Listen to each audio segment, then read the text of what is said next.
Toronto Raptors. Here's a semi-boring team. Let's see here. Who's there to recommend watching? We'll start with that because that should be always the first thing. Well, this is the problem. No one jumps off the page. Now, for me, I love watching Kyle Lowry. I think he is just he's a perfect kind of point guard because he plays amazing defense and he can run the team. He can get the team into their set very well. And I think the Rockets really screwed up by letting him go. I'm not a big Daryl Morey fan, to be honest. He's so stuck in his three superstar thing that I don't think that that's necessarily, especially nowadays, the way to go. Unless you can get like three, geez, they have to be super good. But they do have some very interesting players on the Raptors, aside from Lowry, of course. DeMar DeRozan has really impressed me. He's developed way better than I ever thought. I thought he would just be like some 18-point, 3 to 4 rebound, 2 to 3 assists, 1 steal a game kind of guy.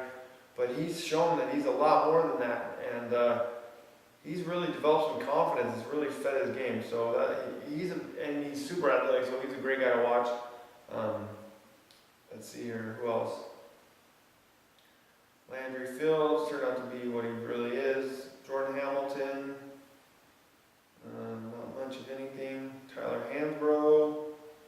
Now Chuck Hayes. Now here's an interesting player, maybe not to watch, but to think about, because coming out of college in Kentucky, he was a shooting guard, 6'6" shooting guard. He's actually out of Modesto, around here. And he ended up in the NBA now, though, as a 6'6" defensive center somehow. It's pretty amazing because he actually, not so much anymore, he's kind of been beat up and he's older now. For a while there, he was legit one of the best defensive centers in the entire NBA for a good 3 or 4 seasons. How he did it, I don't know, but it had something to do with his very, very thick base. He gets low on these dudes, and I think his strength has caused a lot of problems for guys. Let's see here. Amir Johnson, he's a great player to have on your team, but as a basketball fan, you're probably not going to have a lot of fun watching Amir Johnson. Now, James Johnson, he's the exact, actually that's funny. James Johnson's the exact opposite of Amir Johnson, because James Johnson is as excited as they come as a basketball player. The dude can run, he can jump, he can kind of dribble, he can kind of shoot, but he looks like he can do everything amazing. The problem for him is he is the exact opposite of Danny Green in the sense that he has no real basketball instinct. You know, he makes great plays, but play after play, this dude's not in the right place most of the time. And that's why he's bounced around, because he gets on teams, the coaches are like, geez, this dude should be scoring 30 points and blocking 8 shots and getting 30 rebounds. And then it's like, wait a minute, what's he doing? That's how he is, unfortunately, but he's fun to watch. Lucas Nogueira out of Brazil, he could turn into be a decent player. Not really, I don't know. Again, not very exciting.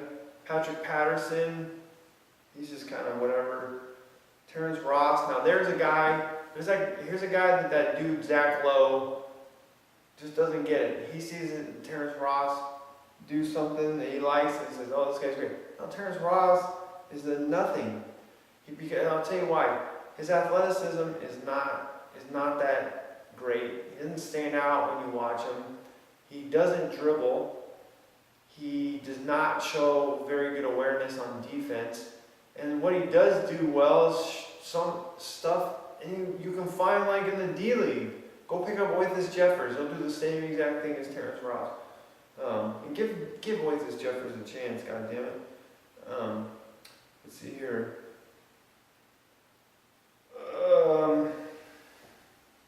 Greg Steensma, a dude who plays center. He's not bad, but what the hell is he going to do for the Raptors?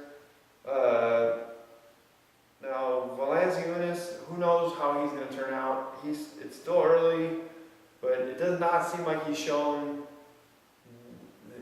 what a lot of people had hoped for. But I think that they had looked at him wrong. I think that, even a site like Draft Express, they focus on things like, with a guy like Jonas, that in the NBA aren't going to work. So when he's in Europe, they're like, oh, what's his secondary post move? You don't get a secondary post move in the NBA. You try to get a secondary post move, the two guard is going to come down from the 3-point line and swat your shot into the stands. You don't get second and third moves. So a lot of the things that Jonas could do in Europe don't translate very well into the NBA. And the other thing too is he was more, his defense, he's not as athletic as you'd really like from a guy at that position, Optimally, not to say that his length and height can't turn him into a defensive player. It's just, in the NBA it's a lot more difficult when you can't move your feet like a lot of these guys can. Let's see here. Graves Vasquez, fun player to watch, great backup point guard. I'm so glad that a guy like him, who has such enthusiasm for the game of basketball, stick in the league. He's found a way. He's not just a high energy guy. This dude actually can play basketball. And finally, Lewis Williams, who is only 27, and I'm really baffled why teams haven't taken more of a liking to Lewis Williams off the bench, because he is a high efficiency, what I keep referring to as high efficiency, what do you call it? Like when a possession when you need someone to get a score and you have no other option. Anyway, I mean his game is it's not a real point guard, but you compare him up with someone who can handle the ball, who can guard the two, who the Raptors really don't have, unfortunately. But I really like Lewis Williams' game because, like I was saying on Jonas, Valanciunas, is that Lewis Williams is very decisive. He will dribble around, but a lot of times you watch him, he either shoots, or he drives, or he passes the ball. That's a very important attribute in the role that he fills in the NBA. And that's honestly what I think is a big problem why Andrew Barbosa fell out of favor, is because he started to like to dribble around a lot instead of just being like, hey, I'm just on the fast break, pass me the ball, Nash. And then he's like, no, I'm the dude now. Well, not quite the dude, but he still dribbles around too much. Anyway, that's my take on the Raptors. Yeah, if there's someone else on, you probably want to watch them.